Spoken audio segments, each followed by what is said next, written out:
So I'm going to teach you how to do a horizontal seated row, plate loaded. First seat position, if it's in the right spot when you row, you're going to be able to pull, you're going to pull right into your ribs. If you're pulling too low or too high, you're going to have to adjust it up or down. I'm going to teach you how to do both a parallel grip and an over the top grip. If the grip's over the top like this, here it's good and your elbows are pointed out, this is considered more of a rear delt row. If your elbows in tight like this is more of a lat row. So you're hitting more of the latissimus dorsi. Here, palm down, you're hitting more of the rear delt. You can also do an underhand grip row as well. So we can do all the different grips with this one. First off, you want to lean into the machine. That's the first thing. If you're going to do two arms, it's really, really important that you lean into it, but your chest is up. So I want chest up and then lean into it, and you're going to pull all the way back. Get a good firm seat position here. You want to think about squeezing your shoulder blades as you pull. Squeeze those shoulder blades. Squeeze and slow release. If you're going to do a single arm row, you're going to want to get off to the side of the machine a little bit. You're going to grab right here, get off to the side. Some people want to grab here, either here or here. You're going to come off to the side a little bit, and they're going to pull, and you're always trying to make contact into your chest or into your rib cage.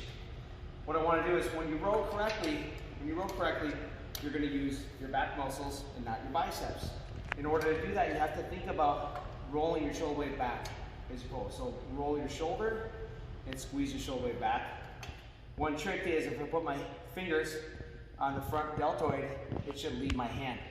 If I'm doing that, then I'm pulling with my lats. If it stays in one spot, I'm pulling with my bicep. So the first motion is up in the shoulder blade moves first. Second motion is the elbow. Think about pulling your elbow. Also think about pulling with your elbows, not your hands. Think about pulling your elbow down and back. That will also help so you get more back muscles involved and less bicep. Two common errors I see with this machine are, first, when you're rowing, people pull too far back like this. Instead of just pulling to the rib, a lot of times they're going to try to pull back towards the hip like this. I'll see you pull like that, that's too far.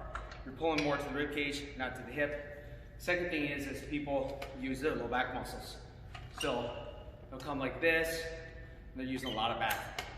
To help counteract that, you got to get a good brace. If you're single, if you're pulling one arm, get a good brace, lean in the machine and brace real tight. That's one way.